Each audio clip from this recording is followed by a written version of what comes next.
السلام علیکم فرینڈز، آج کی طرح خبر کے ساتھ سعودی نیوز ٹی وی چینل میں آپ سب کو خوش آمدید کہتی ہوں۔ امید کرتی ہوں آپ سب بالکل ٹھیک ہوں گے۔ آج کی ویڈیو میں بہت ہی امپورٹنٹ ٹاپک آپ لوگوں کے ساتھ شیئر کرنے والی ہوں۔ آج کی ویڈیو میں خروج عہدہ پر واپسی میں تاخیر کے حوالے سے امپورٹنٹ پوائنٹس شیئر کروں گی۔ یہ تمام تر ڈیٹیلز جاننے کے لیے اس ویڈیو کو لازمی سے لاسٹ تک ضرور دیکھیے۔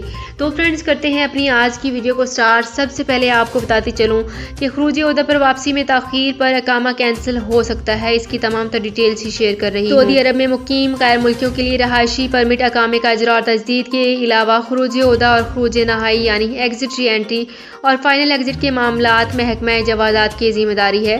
خروج عہدہ کی ابتدائی فیس 200 ریال ہوتی ہے، جس کی مدت 2 ماہ ہے۔ بعد ازاں ہر اضافی مہینے کے لیے 100 ریال فیس مقرر ہے۔ یہاں پہ ایک بہت ہی امپورٹنٹ پوائنٹ پہ ڈسکس کرنا چاہوں گی کہ کسی بھی حالت میں خروج عہدہ پر جانے والے اگر مقررہ وقت پر واپس نہ آئے تو ان کا اقامہ جواز کے سسٹم میں کینسل کرا دیا جاتا ہے۔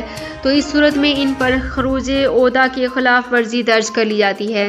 ایسے افراد جن کے خلاف خروج عہدہ کی خلاف ورزی خروج العلم درج ہوتی ہے، ان پر مملکت آنے پر 3 برس کے لیے پابندی عائد کر دی جاتی ہے۔ پابندی عائد ہونے کے بعد ان افراد کو کسی بھی دوسرے ویزے پر مملکت آنے کی اجازت نہیں ہوتی۔ پابندی کے 3 برس مکمل ہونے کے بعد وہ کسی بھی دوسرے ویزے پر مملکت آ سکتے ہیں۔ واضح رہے کہ گزشتہ برس کے اختتام پر سعودی وزارت داخلہ کی جانب سے مملکت میں رہنے والے کمرشل کارکنوں کے اقامہ کی تجدید کے لیے یہ سہولت فراہم کی گئی تھی کہ وہ اپنے اقامہ سہمائی بنیاد پر تجدید کرا سکتی ہیں۔ اقاموں کی تجدید میں فراہم کی جانے والی سہولت سے ان کے تارکین کو کافی حد فائدہ ہوا ہے جو اپنے اہل خانہ کے ہمراہ مملکت میں مقیم ہیں۔ قوانین کے مطابق غیر ملکیوں کے اہل خانہ کے اقامہ کی تجدید کے لیے ماہانہ بنیاد پر فیس عائد کی جاتی ہے، جو امسال 400 ریال فی فرد ہے۔ اس حوالے سے فیس جمع کرانے کے لیے بعد ہی اقامہ تجدید کیا جاتا ہے۔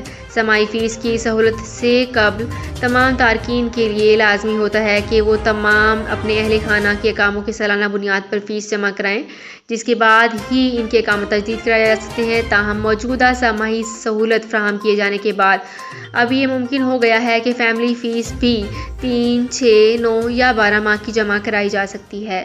تو فرینڈز، یہ تھی میری آج کی ویڈیو۔ ہوپ آپ کو یہ ویڈیو پسند آئی ہوگی۔ اگر آپ کو یہ ویڈیو پسند آئی ہے تو ہمارے چینل کو سبسکرائب، لائک اینڈ شیئر کر لیجئے۔ تو فرینڈز، ملتے ہیں ایک نئی ویڈیو میں ایک بالکل نئی اپڈیٹ کے ساتھ۔ اپنا بہت خیال رکھیے گا۔ اللہ حافظ۔ سعودی عرب میں مقیم غیر ملکیوں کے لیے بہت بڑی خوشخبری آ گئی ہے۔ اب کوئی بھی شخص جو اپنے ملک جانا چاہتا ہے اور اس کا اقامہ ایکسپائر ہو یا اقامہ ویلڈ ہو، شرکہ بند ہو، مسسہ بند ہو یا کفیل چھٹی نہ لگا رہا ہو یا کوئی بھی مسئلہ ہو تو آپ ہمارے ساتھ رابطہ کریں۔ ہم انشاءاللہ آپ کو 3 دن کے اندر اندر ایمبیسی کے ذریعے آپ کا خروج لگا کر آپ کو آپ کے ملک واپس بھیج دیں گے۔ کوئی بھی انڈین، پاکستانی، نیپالین، بنگلہ دیشی، سری لنکن یا کسی بھی ملک کا ہو، وہ آسانی سے بغیر کسی پریشانی کے اپنے ملک واپس جا سکتا ہے۔ جی ہاں، اسکرین پر آپ کے سامنے جو نمبر شو ہو رہا ہے اس پر آپ کانٹیکٹ کریں۔ انشاءاللہ 3 دن کے اندر اندر آپ کو آپ کے ملک واپس بھیج دیا جائے گا۔ مطلوب کیس والے رابطہ نہ کریں۔ شکریہ۔